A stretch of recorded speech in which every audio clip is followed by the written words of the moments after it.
Easter, everybody. Hope you had a wonderful Holy Week and Easter. It was certainly a challenge to celebrate, but Easter came nonetheless, in spite of all that's going on. I missed being with you last week, but we were busy here with lots of services. I hope you were able to see some of those. There was some really beautiful music that occurred in some of those services, some of it here in this building and much of it remotely.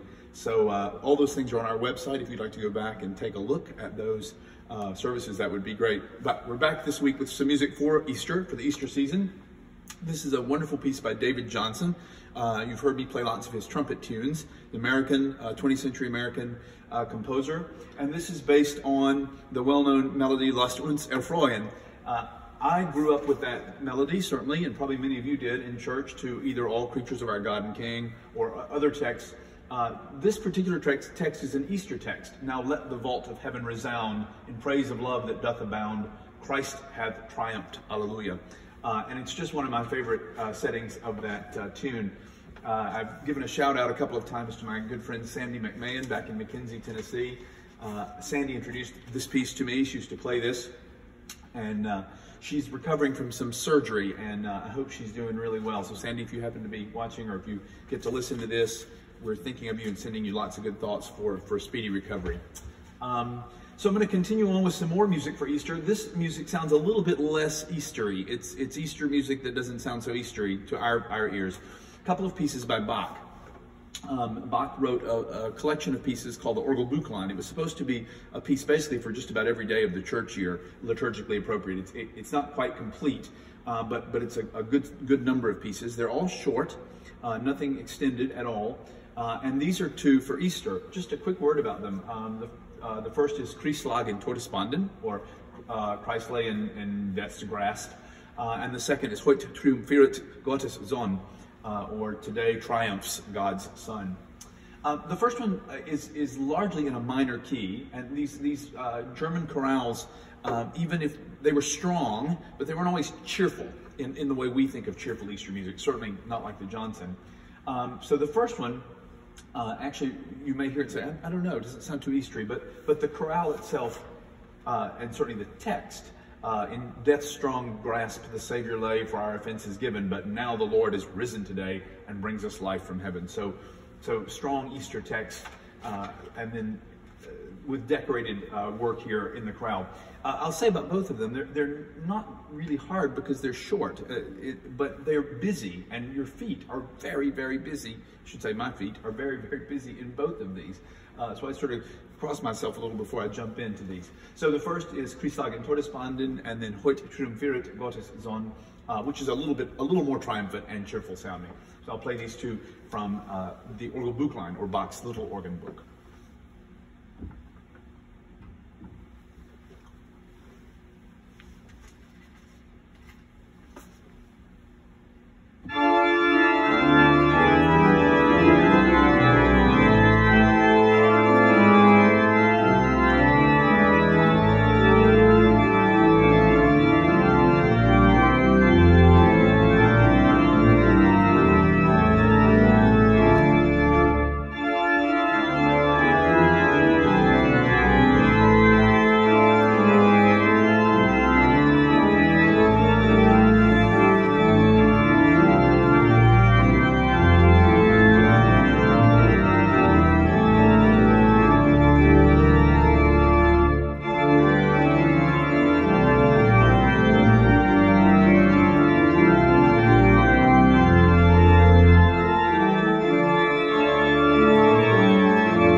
super strong pieces.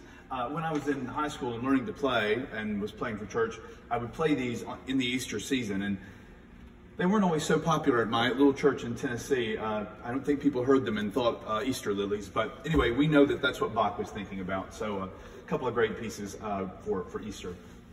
Many of you know that I am very fond of the composer Gerald Neer, the American composer. He's written lots of hymn tune arrangements, chant tune arrangements, and I play a number of them. This particular one is new to me. It's an Easter hymn, The Lamb's High Banquet We Await, or sometimes it's called The Lamb's High Banquet, Called to Share, Ad Cenam Agni Providi. This one is a chant tune, and you'll hear the chant clearly. Again, not exactly what you'd expect. It's not sort of the trumpets and horns kind of Easter day, but nonetheless a beautiful Easter text and chant melody. And I really love what he does with this piece. It starts very, very gently with strings and flutes. You hear the chant tune, and then it gradually builds and builds and builds to the end, and I think is one of his most successful pieces, actually. So again, this is quite new to me. I've just learned this week, so hopefully it will go well. Ad Cenam Agni Providi, or The Lamb's High Banquet We Await, by Gerald Neer.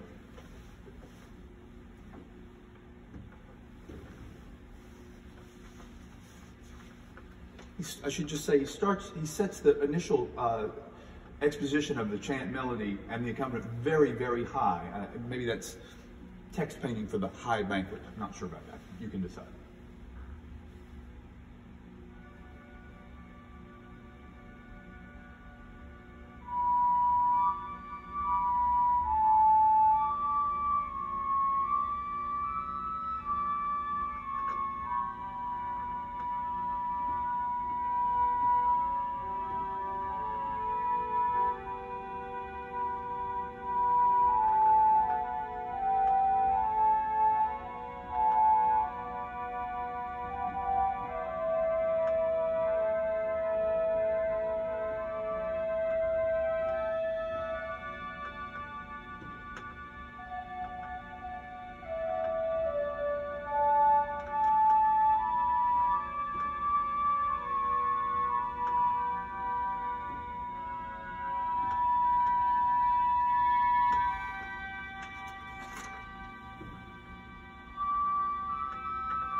you use a lot of the organ, everything from strings up to loud sounds. So I've been sort of apologizing about how un-Eastery everything sounded so far. The next two things to close out the program today will be very Eastery. You can't get more Eastery than this. I do some transcriptions, as you folks know, pieces written for other instruments that I play on the organ. It's a popular thing to do these days and has been at different periods during history. I don't usually play much pop music though, but when I was a little boy back in Tennessee, at Easter time, we would usually watch the wonderful, my gosh, I'm drawing a blank on the name, can't even think about it, with Judy Garland. The Wizard of Oz, of course. My dad and I would watch it, and it would come on usually around Easter, sometime in the springtime around Easter. That was my introduction to Judy Garland. And this was a favorite of my dad's and my grandmother's, this song. This is Easter Parade from the 1948 film Easter Parade with Judy Garland and Fred Astaire, music by Irving Berlin. And I can still remember my dad and grandmother both singing this to me. It was not one of my mom's favorites, so she didn't participate. But I grew up knowing it and think it's great fun. So we've had a bit of serious Easter, so I thought we'd have just some fun Easter. One of the things about the organ, as many of you know, it's a very large pipe organ with lots of digital stops that we have to rely on because of the really sad condition of the pipework. That can be sort of annoying, but actually for something like this, it's a little fun because the organ has a lot of sounds. You can almost turn it into a bit of a theater organ sound.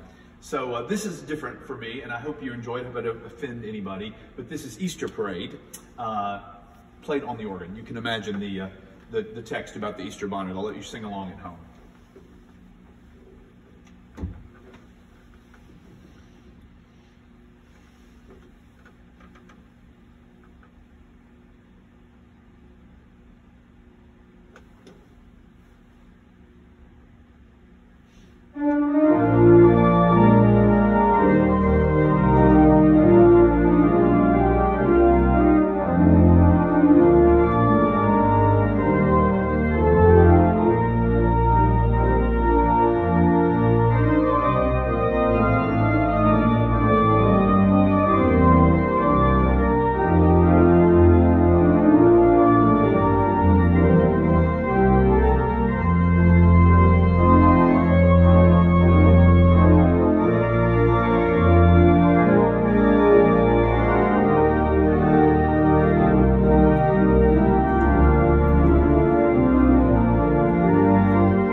frivolity in this very serious time in which we're living. That may be a first for Grace Church, I don't know. Those of you watching who remember Mr. Kronheimer, send me an email and tell me if Mr. Kronheim ever played Easter Parade or if he ever would have even considered it. So that's mostly our Easter program for today. I wouldn't leave you without the Vitor Takada. I know there's some of you that think that is Easter, and it's a piece that I love and have been playing for many, many years. I'll get my score, which I'm keeping right up here. It's a little bit terrifying. This is one of those scores. I've been playing from this score for so long I don't think I could play from anything else. Just a quick word about this. This is probably Vitor's most famous piece. So Vitor was a Frenchman, of course, lived the second half of the 19th and sort of almost the first half of the 20th century, lived a long time.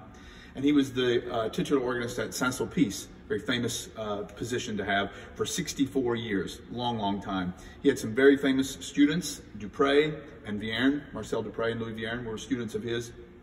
And Vitor sort of developed the organ symphony as we know it. Vierne picked up on that and wrote several as well. I just wanted to commend to you, since many of us are home and have time to peruse YouTube and that sort of thing.